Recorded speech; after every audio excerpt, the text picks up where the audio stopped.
সবচাইতে বড় কথা, আমরা হিজবুত তাওহীদ আজকে স্বাধীন সার্বভৌম বাংলাদেশে নিজেদেরকে সবচাইতে বড় অনিরাপদ মনে করছি। দেশে নৈতিকতার চরম অবক্ষয় রাষ্ট্রকে সংকটের দিকে ঠেলে দিচ্ছে। একটি ন্যায়ভিত্তিক, জবাবদিহিমূলক ও মূল্যবোধ সম্পূর্ণ রাষ্ট্র গঠনে ইতিবাচক পরিবর্তন এখন সময়ের দাবি বলে মন্তব্য করেছেন হিজবুত তাওহীদের শীর্ষ নেতা ইমাম হোসাইন মোহাম্মদ সেলিম। ঢাকা মহানগর হিজবুত তাওহীদের সভাপতি ডাক্তার মাহবুব আলম মাহফুজের সভাপতিত্বে মূল বক্তব্য উপস্থাপন করেন সংগঠনের শীর্ষ নেতা ইমাম হোসাইন মোহাম্মদ সেলিম। আজ বিকেল ৩টায় রাজধানীর institution of diploma engineers Bangladesh auditorium হলে হাজার হাজার মানুষের উপস্থিতিতে এই সম্মেলন অনুষ্ঠিত হয়। তিনি বলেন, একটি গোষ্ঠী বাংলাদেশে শান্তি প্রতিষ্ঠিত হোক এটি চায় না। তার অভিযোগ, এক শ্রেণীর ধর্ম ব্যবসায়ী গোষ্ঠী হিজবুত তাওহীদের বিরুদ্ধে অপপ্রচার চালিয়ে দেশে অরাজকতা সৃষ্টির চেষ্টা করছে।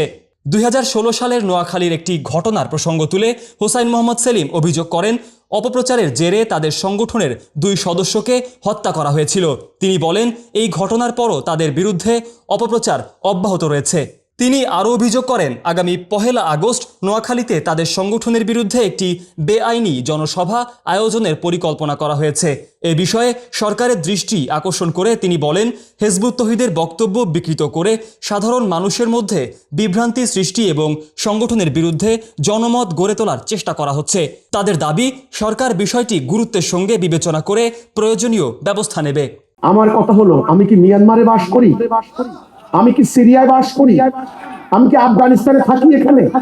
তাহলে কেন একটা আন্দোলন করার কারণে আমার উপরে, আমার পরিবারের উপরে এইভাবে মাসের পর মাস, বছরের পর বছর এইভাবে জুলুম চলবে?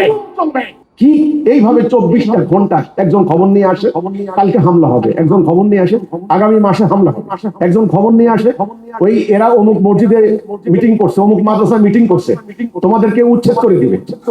কারণ আমাদের এই টেনশনের জায়গাগুলি হচ্ছে ৯ সালে ১৬ সালে তারা করেছে, সরকার কিছু করে নাই, আইন শৃঙ্খলা বাহিনী কিছু করে নাই।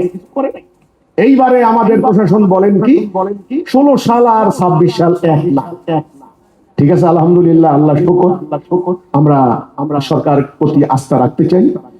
আমরা ডিসি সাহেব, এসপি সাহেবকে আস্থা রাখতে চাই, ওনাদের প্রতি আমরা বিশ্বাস করি। হ্যাঁ, ২৬ সাল আর হলো কি বলে ১৬ সাল, ৯ সাল এক নয়।